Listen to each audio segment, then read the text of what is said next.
આજે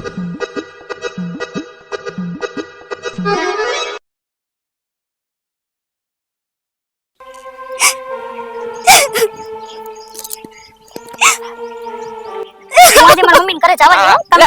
કંચન તું કેમ રોતી રોતી જાશો ને ક્યાં જાશો તું? હું કરું હવે તો જિંદગી જીવવાનો કઈ અર્થ જ નથી રહ્યો. જેની હારે જિંદગી આખી એને રહેવાનો વિચાર કર્યો તો જીવવાનો વિચાર કર્યો તો ઈ જ વ્યક્તિ મને જ ખોટી સમજે છે. આ ઓલા જ ને તમે કહેતા હતા કે અમે નાનપણમાં હારે સ્કૂલમાં ભણતા ને અમાર હાડું ભળ્યા ની હારે મિત્ર ઈ જ ને.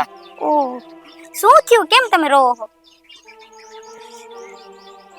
હું કેવું મારે તમને ઘરની વાત છે ઘરની બહાર કહી તોય દખ અને નો કહું તોય દખ. કંચન તું તો મને બપોરે મળી તારે તો તું આમ હસ્તી ખલતી હતી. તને બપોર પછી હાનનું થયું હું? લાલા તને યાદ છે તું બપોર મને મૂકવા આવ્યો તો રસ્તામાં કોઈને જોઈ ગયા હશે કે કોકે એને કીધું હશે. ઈ વાત ઉપરથી હે ને એને મારી પર વેમ નાખ્યો અને વાત જવા દે નો બોલવાનો શબ્દ બોલ્યા મને અને મારી પર છેલ્લે તો હાથે ઉપાડી લીધો. પછી મેં કીધું હવે આ જિંદગી જીવીને જ હું કામની. તારું કહેવાનો મતલબ ઈ છે કે તારો ઘરવાળો તારા અને મારા વેમ ખાય છે? હા. ઓ તમારો ઘરવાળો આટલો બધો વેમ કરે છે તમારી ઉપર અને એ આના તો તમારે એને કહેવાય ને કે મારા નાનપણનો મિત્ર હે મારે એની હારે ભળે હે હારું. એને બોલ્યા જેટલા ને કે મારે એની સામે એક શબ્દય નો કહેવાનો અને અમુકનો હાથ ઉપર લીધો. હવે જે વ્યક્તિ એ રે હું 3 વર્ષથી હપીને રહેતા હોય કોઈ દી કઈ વાત ન આવી હોય એટલી વાતમાં જો એને એટલું બધું કરી નાખ્યું હોય તેને મારે હું કેવું હાથ ઉપાડી લીધો તો ને લાડુ અમે તો કેટલા વર્ષ પછી મળ્યા. એને 3 વર્ષ લગ્ન ના થઈ ગયા ઈ મને પછી ખબર પડી આ મળ્યા તારે. પણ એમ નહીં એના ઘરવાળામાં એટલી બુદ્ધિ તો હોવી જોઈએ ને કે આટલા ટાઈમ થી અમે બે હારે રહી હે હારે ખાઈ પી હે ને ઈ આવું કેમ શક કરે હે? આ તમે જ સૌ લાલ્યો તમારી પર એવી રીતના વેમ નાખે તો તમારી પાસે છેલ્લો રસ્તો કયો રે? ક્યાં કા કૂબ ગોતવાનો રે અને ક્યાં પછી એક કદી હે ને દવાની બોટલ ગોતવાની રે. પણ કંચન બધી વાતમાં મરી જવાથી કઈ તારું કઈ જીવન નહીં કઈ સુધરી જાય. તો હું કરું? બીજો મારી પાસે કઈ રસ્તોય નથી. પણ અમે આવી ને અમે સમજાવી. હા હું સમજાવું. હાલો તમારા ઘરવાળાને હું મારી રીતે વાત કરું. તમારે બે જણાને ડકા થાય ઈ થોડું હાલે આપ મારી લીધે ને આપણે કેટલા સમય પછી મળ્યા ને આપણે કઈ થોડું એવું છે. હા અને એવું નથી કે મરી જવાથી જ હંધી વસ્તુનો નિવારણ નથી. આપણે બેહીને વાતે કરી હગી ને એવું થોડું છે કઈ કે આપણે બે વાત કરતા હતા દાંત કાઢીને તો કોઈને બેયને સંબંધ જ હોય. હા જો લાલા તારથી સમજે ને તો તું સમજે બાકી મને તો હવે હે ને કાઈ આશા નથી. અરે તમે ટેન્શન ન લ્યો હું સમજાવીશ. મારી કીતે સમજી જાહે ઈ ભાઈ જો એને મારું મગજમાં બેસે તો ઈ ભાઈને તમારી હારે જો જિંદગી કાઢવી હશે ને તો ઈ જરૂર મારું સમજશે. હાલો હાલો હાલો હેલો.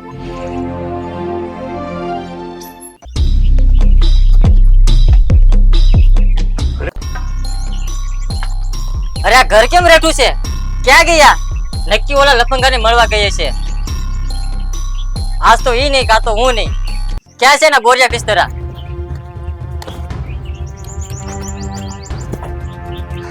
હવે તો કંચન ને 2 સેકન્ડ પણ આ ઘરમાં નહીં રહેવા દઉં. જે પોતાના ધણીનું નહીં અને બહારના લફંગા વિશે વિચારે છે. મારી પીઠ પાછળ મને દગો કર્યો. અરે એને તો ભોળી સમજતો હતો પણ મને નહોતી ખબર કે આવા કાંડ કરે છે બહાર. આવા દે ને. હા હું હેલો અમારો થેલો બાર એ તારો બોરિયો બિસ્તરો મેં તે ઠેલામાં ભર્યો. હવે મારી તારી કાંઈ જરૂર નથી કેમ કે હું જાજો ટાઈમ તારી હારે રહીશ ને તો ગામમાં મારી કઈ વેલ્યુ નહીં રહી.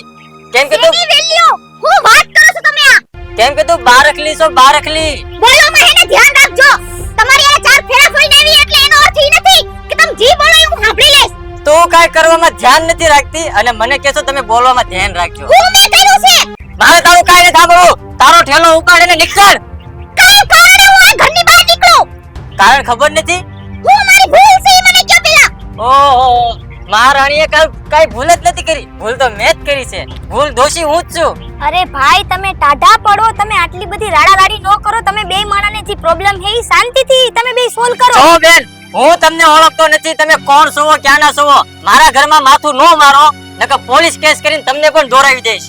હું તમારા ઘરમાં માથું મારવા નથી આવી ભાઈ. હું તમને સમજાવવા આવી હો કે સ્ત્રી ઉપર તમારે કેવી રીતે રહેવું ને કેવી રીતે ન રહેવું. આને તમે ઓળખો છો? મારા ઘર લગી પોગી ગયો. મને શક હતો તે અત્યારે તું પણ આને જ મળવા ગઈ છો અને હવે તું મારા ઘર લગી પણ આવી ગયો. પગે લાગુ તમને હું. હવે બસ કરો. તમે જે વિચારો ને હું નથી ઓહો, તો તમે તમારા ઘરવાળાને માથે લઈને આવા કાંડ કરો. ઓ ધન્ય છે આ દુનિયા ને, કેવો કળિયો ગયો. ઓ ભાઈ બોલવામાં ધ્યાન રાખજો, કારણ આવડું તું બધું કરવામાં ધ્યાન રાખ. ઘરમાં સતી બાયડી છે તોય બહાર આવા બારકડા કરે છો. હવે મારા ઘરવાળો કઈ હવે એવોય નથી હો, તમારા મગજ જેવું નથી મારો મગજ. મેં મારી નરી આંખીઓ જોઈ છે તો તમારા નરી આંખીઓ ઘરવાળાને જોઈ મારી બૈરીને મળતા. પૂછો એને પૂછો. ભાઈ અમે ખાલી ઈ જ જોયું તું, પણ અમારા બેનો સંબંધ હું છે, અમે બે સી હું ઈ તમને ખબર છે પેલા? એક છોકરો ને છોકરી ગામની બહાર મળે તો એનો સંબંધ હું હોય ગાંડાને પણ ખબર હોય. ભાઈ હોય ખબર છે તમને? ભાઈ બેન નો હોય, ક્યારેક ભણેલા હેરા હોય તો એક મિત્રનો સંબંધ હોય. એનો અર્થ ઈ નથી કે તમે જે સમજો છો ને તમારા મગજમાં જે કચરો હે ને એવી વસ્તુ ન હોય. ભાઈ તમે જે જોયું હે ને ઈ દ્રષ્ટિ તમારી હે ને જોવાની હવ ખરાબ હતી. મેં મારી નરી આંખે જોયું, આણે ગાડી ઉપર બેઠાડીને મારી ઘરવાળીને ફેરવતો તો. તો એનો અર્થ ઈ છે કે એને કઈક હતું જ. ઈ કન્ફર્મ હે? હું તમારી ગાડી ઉપર બેહું, હું તમને એમ કહું ભાઈ મને વા લગી મૂકી જાવ, તો હું તમને બધાય મને કોક જોય તમે એમ જ કહે ને કે આ બેન કાઈ છે. તો તમારા બે વચ્ચે છે શું? અમારી બેની વચ્ચે કઈ છે જ નહીં. ઓહો, તો ઓલે ગામમાં જે શરૂ હતી હું હતું? ઈ પૂછો એને કેટલા વર્ષ પછી ઈ અને હું બે અમે આયો ને તમે કયો ને, અને મારા ઘરની પડખે જ રહેતો તો ઈ. એનો એના ઘરવાળો પપ્પા અને મારા પપ્પા બે હારા દોસ્તાર છે. હા અમે બે નિશાળમાં એને હારા દોસ્તાર છે, બસ એટલું જ, બાકી કાઈ નથી. ભાઈ તમે જે દ્રષ્ટિએ જોવો હો તમે જરાક ઈ તો વિચારો કે તમે તમારી ઘરવાળી ભેગા કેટલા ટાઈમ થી રહ્યો હો. મારા લગ્નને 3 વર્ષ થયા છે. તો 3 વર્ષથી તમને એવું ક્યાંય લાગ્યું તમારી ઘરવાળી વિશે આજે જ કેમ લાગ્યું? આજે મેં મારી નરી આંખીઓ જોઈ, મને જોવામાં એવી શંકા લાગી કે નક્કી આ બે વચ્ચે કાક હાલતું જો ને. હમણે ત્યાં ઘરમાં કઈ ધ્યાન નથી દેતી. ભાઈ ક્યારેક જોયે ખોટું હોય. તમને એમ કયો ને ઘરમાં ધ્યાન નથી દેતી, મને એમ કે મારો ઘરવાળો બિચારો એકલો તૂટે હે, તો હું તમને ખબર છે હું બહારથી ઇમિટેશન નું કામ લઈ આવું છું. તમને ખબર ન હોય ને એટલે ઘરે બેઠા હું ઈ કામ કરું. જોયું? એટલે શાકભાજીનું ઈ કામ એટલું તો થાય ને. જોયું, બહારનું કામ પણ કરે છે ને એ વાત પણ મારથી છુપાવી. તો ભાઈ તમને કહું, મને ખબર છે હું તમને કહીશ ને તો તમે મને નહીં કરવા દો. હું બહાર કઈ કામ કરવા ન જતી, હું ઘરે બેઠા જ કરું છું. સ્ત્રીને બહુ બહારના કામ ન કરવા દેવાય, નકર આવી દશા આવે જે મારી આવે. હજી હું કહું છું એલા પાછા વળી જાવ. ક્યારે ખગી આંખે જોયું હોય ને ઈ પણ ખોટું હોય ને કાને સાંભળ્યું હોય ને ઈ પણ ખોટું હોય. તો તમારા બે વચ્ચે શું છે? અને તારો કહેવાનો મતલબ એમ છે કે તમે બે નાનપણના જીગરી દોસ્ત છો, ભાઈબંધ છો, મિત્ર છો. ફેર ખાલી એટલો છે ઈ મારા લગ્નમાં આવી નથી હઈકો, તો ઈ બહાર ભણવા ગયો. ઈ તમે સમજો ભાઈ બંધ જેવું સમજો તોય ઠીક ને ભાઈ બેન જેવું સમજો ને તોય ઠીક. અમારા મજાક મસ્તીનો વ્યવહાર છે, હું ના નથી પાડતી, પણ હાવ તમે જેવું સમજો એવું નથી કઈ. આ એની ઘરવાળી છે, હું એની ઘરવાળી હોય ઈ તો જો કે હું એની ભેગી આવી હો. 3 વર્ષથી તમારી હારે જિંદગી કાઢું. કેદી તમને એવું લાગ્યું કે હું તમારી હારે ઘરવાળીની જેમ નથી રહી? ક્યારે તમને મેં એવું થવા દીધું છે અને એવું લાગવા દીધું છે? નહીં, મને 3 વર્ષ પછી મને મળીને રોડ ઉપર હાલી જતી તારે મેં એને જોઈ, તારે મેં એને ઊભી રાખી. મારા કઈ એના કાયમના ફોન નથી આવતા. હા અને પછી જોયા અને મને એને કીધેલું હતું ઈ કે મારે ઈ કે મારા સ્કૂલની એક ફ્રેન્ડ હે ને મારે એની યાર બેન જેવું પડે હે. તમે જરાક ઈ તો વિચારો કે તમે તમારી ઘરવાળી ઉપર હાવ કયા ચરિત્રથી જોવો હો. હસી મજાક કરે તો એમ સમજી લેવાનું કે એ બેને કઈ સંબંધ જ છે ભાઈ. મતલબ કે તમે નાનપણના મિત્ર છો અને તમારો લોકોનો સ્વભાવ આવો છે, હસી હા. મજાક વાળો. એનું ઘર ને મારું ઘર બાજુમાં છે, પણ કંચને તો મને તમારા વિશે આ વાત કોઈ દિવસ કરી નથી. તો તમે એને તમે મને સમજ્યા? તમારા મગજની એને ખબર છે. જો આ તમે જોઈ ગયા હોય તો એટલું તમે કર્યું.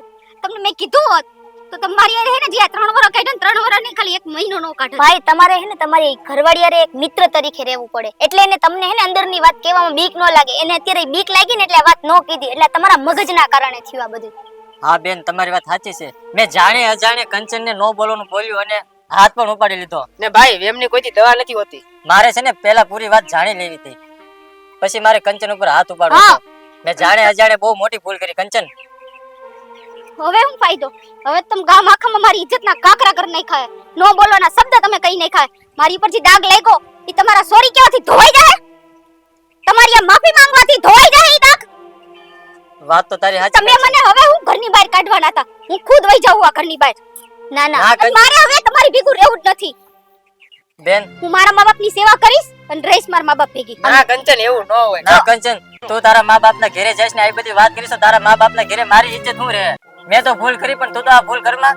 મારી આ પતિની ગામમાં એકવાર હું ઇજ્જત ભૂલ રહી. હું મારી ભૂલ સ્વીકારું છું કંચન. જાણે અજાણે મારાથી નો બોલવાનું બોલાઈ ગયું. બને તાલુકી મને માફ કરી દે કંચન. આમ જો મારી વાત સાંભળો, તમારા ઘરવાળાને હે ને એના ઉપર એને પસ્તાવો થઈ ગયો હતો. હવે તમે એને માફ કરી દો એકવાર. આવી જીદ ન કરો. બે માણાનું જી હે ને ઈ પતાવી દ્યો. આવી બધી વાતો નાના મોટી થાયા રાખે એને એના ઉપર હવે એને એમ થઈ ગયું કે આ મેં ખોટું કરી નાખ્યું. હવે તમે સમજી જાઓ. ને તું મારી ભેગો આવી સ્થિતિ આપણે રહેશું નહીં ગમે તો હું તને નહીં બોલો. હા બસ. નહીં બોલો ભાઈ તને ના એવું થઈ ભાઈ ગયું યાર. આમાં તમારો કઈ વાંક નથી, બસ મારી જોવાની નજર ખોટી. હા મેં એકવાર પણ આ વાત જાણવાની કોશિશ ન કરી કે તમારા બે વચ્ચે શું છે. હા જાણવાની કોશિશ તમે પહેલેથી તમારા ઘરવાળી યારે જો ભાઈ મિત્ર જેવું રાખ્યું હોત ને તો એને આટલી બીક ન લાગત. કંચન મને મારી ભૂલ સમજાઈ ગઈ છે, હું તને હાથ જોડું છું, મને માફ કરી દે. હા હા વાંધો નહીં, જે થયું જવા દ્યો. હવે હે ને જ્યારે પણ જિંદગીમાં આપણે બેયને હારે જ રહેવાનું હોય અને હું ઈ જ વિચારીને અત્યાર સુધી હારે રહી જ છું તમારી ભેગી. નકર તો હું ક્યારની વહી ગઈ હોત. હું ક્યાંય ગઈ નહોતી. પેલા તો ઘણા વિચાર આવતા હતા કે ના ના એટલું બધું હું કરવા હું સહન કરું. હું હારી એવી ક્યાંક દવા લઈ લઉં કે કુવામાં જઈને પડી જાઉં. ના કંચન ના, એવું કોઈ દિવસ ન વિચારતી. તારી સિવાય છે કોણ મારો દુનિયામાં? બા બાપુજી તો નાનપણથી જ ગુજરી ગયા. આ તો બસ વિચાર કરીને તમારી ની આખીર પાછી આવી. નકર છે ને કેદુની વહી ગઈ બહુ હટીલી છે. એટલે જ કહું ભાઈ જીવ હોય જવા દ્યો ને આવું બધું તમારા મગજમાં ક્યારેય ન નાખતા. જો વેમની કોઈ દવા નથી ભાઈ. વેમના કારણે તમારો ઘર બગડી જાય. જો તમે એકલા હો, તમારી વાહે જી હે ઈ તમારી પત્ની હે, એ તો તમને ખબર પડતી જ છે, તો તમે એની ઉપર શક ન કરો. ને એકવાર જો આ વેમ તને તારા મગજમાં ગળી ગયો ને ભાઈ, જિંદગીમાં તું જીવીશ ને ત્યાં લગી તને વેમ નહીં નીકળે ભાઈ. હા ભાઈ વાત તમારી સાચી છે, મારે પણ એક મિત્રની જેમ રહેવું જોઈએ. હા એવું જ છે કે પત્ની છે તને કે ઘરમાંથી બહાર નહીં નીકળવાનું કે આમાં રહેવાનું એવું ન હોય. એની એક લાઈફ છે, એને થોડુંક એની રીતે જીવવાનો મોકો આપ. હું મારી બધી ભૂલની માફી માંગુ છું અને આજથી તું પણ આમ જો ખુલ્લે દિલથી બિંદાસ જીવન જીવજે. જી હોય એલો જવા દો તમ તાર વાંધો નહીં. તમે જાયગા ન્યાથી ને જવાર કરો. હા બસ તમે મારી પાસે માફી માંગી લીધી, તમને અહેસાસ થયો તમારી ભૂલનો, બસ એટલું મારા માટે ઘણું ઈ છે. ભલે કંચન, તારો ખૂબ ખૂબ આભાર. તે મારી અવડી મોટી ભૂલ તે માફ કરી દીધી. અને બેન તમારો પણ આભાર કે તમે બે માણે મારી આ આંખો ખોલી દીધી. ના ભાઈ એમાં આભારની વાત નથી. તમારા બે માણાનું ઘર તૂટે એવું અમે શું કામ થવા દઈ.